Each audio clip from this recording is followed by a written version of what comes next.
Megan Hicks of I Run Far. I'm with Anthony Costales. It's a couple days before the 2023 Western States Endurance Run. Hi, Anthony.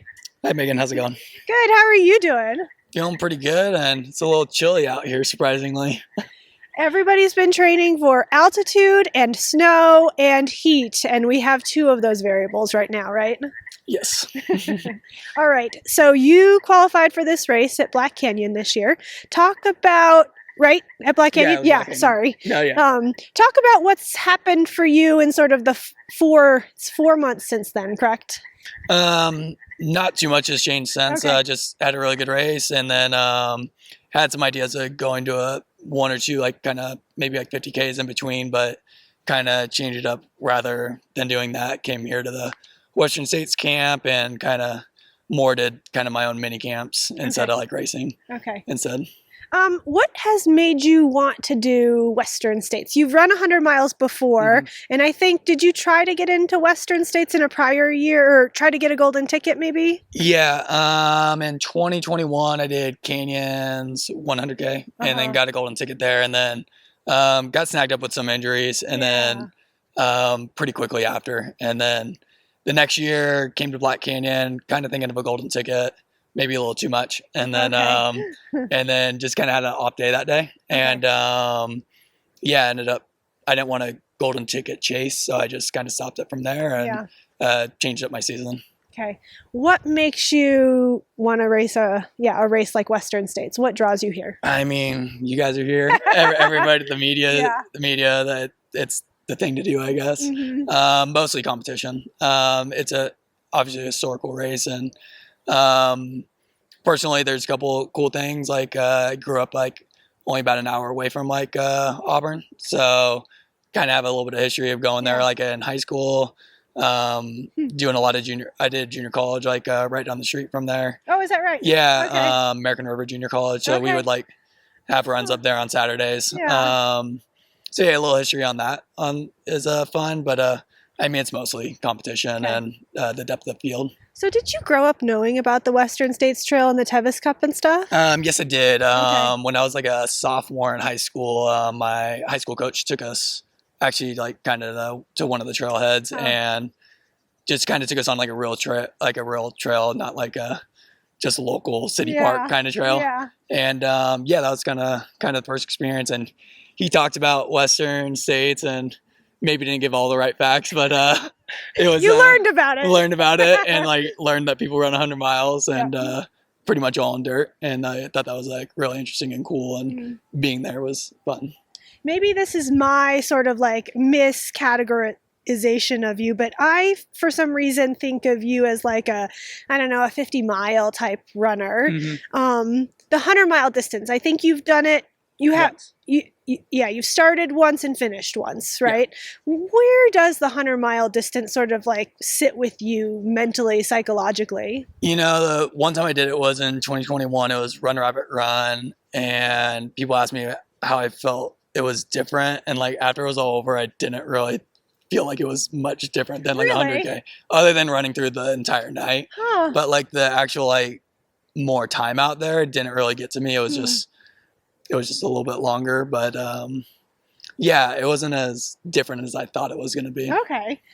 That's really interesting because a lot of people say it's such a big jump to like go from 60 miles to 100 miles, but not for your body, not for your mind. I mean, that one time, so I can't say I can't say it's going to be like that every time. Okay, but fair enough. It was the last 20 miles was very hard that day. But I just felt like it was like any other race that like kind of was going a little bit sideways towards the end, and just kind of got damage control and figured it out. It just took a little bit more time, I guess. But I think you had a good race. You podiumed at Run Rabbit, right? Took second.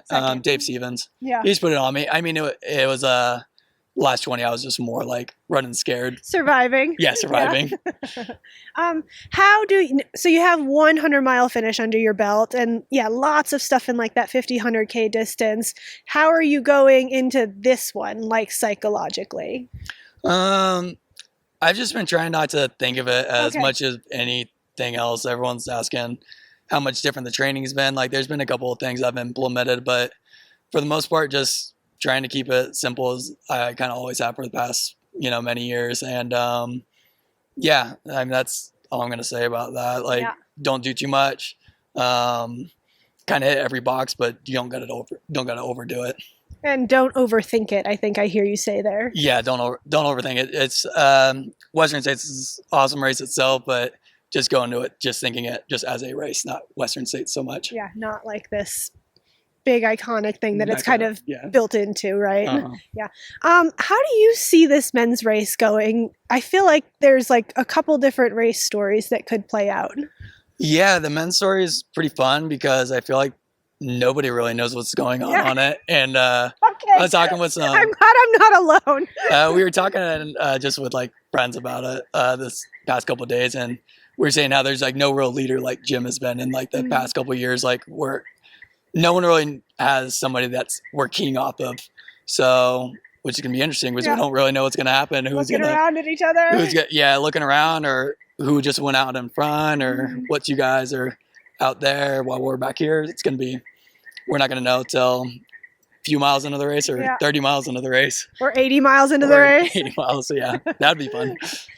You came out for the Memorial Day training camp, is that right? Yes, I did. So was that your first time like really running a bunch of miles on the course? I did most of it. The first day was canyon. It had a lot to do with like canyons. Oh, sorry. I forgot. But it's okay. And then, a lot of it was things I'm familiar with. Like the whole Auburn Lakes is like, I like knew. I was like telling people about the trail. I felt like you're the tour guide. Yeah, tour guide. I felt like, even though I never run the race.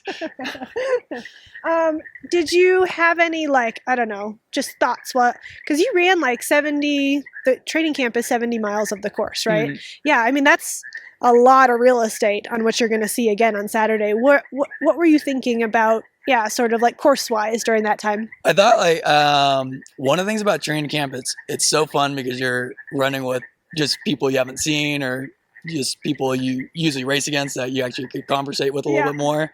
And it's one of the things is it's kind of hard to actually focus up on and actually see what you're actually going to do. Like I remember a little bit into the race or a little bit into the training camp, I'm like, oh, like I need to pay attention a little bit. Actually absorb some of the things that's going on. Not just absorb what you're talking about with your friends. Exactly. Or I kind of forget the conversation you're in. But from Robinson Flat pretty much all the way down to the river, like it was just kind of interesting to see that long descent of a downhill. It's like, and we don't really get those in Salt Lake, so that was kind of good to feel out. Yeah, a real runnable and goes on forever, right? Yeah, exactly. Like Salt Lake's, the Wasatch kind of nosedives down, doesn't it? Yeah, it's pretty much you go up a few thousand feet and come over only a couple miles and then do the same thing, go down. So the runnable downs are something that you took note of. Yeah, definitely took note of it and just kind of thought about it a little bit more. Since you come from not far away, are you going to have family, friends, like former teammates, coaches, etc., around on the weekend? Yeah, pretty much my crew is going to be like Gary Town, which is the Chico State coach, and then also Chico, really good friends of mine, but my old roommates from Chico State, and then my wife, and then parents will be here because they're right down the street, and there's quite a few other people that have like just kind of mentioned they're going to try to show up as well. Well, best of luck to you on Saturday. It will be fun to see you make the journey from here to there. All right. Thank you, Megan. Yeah.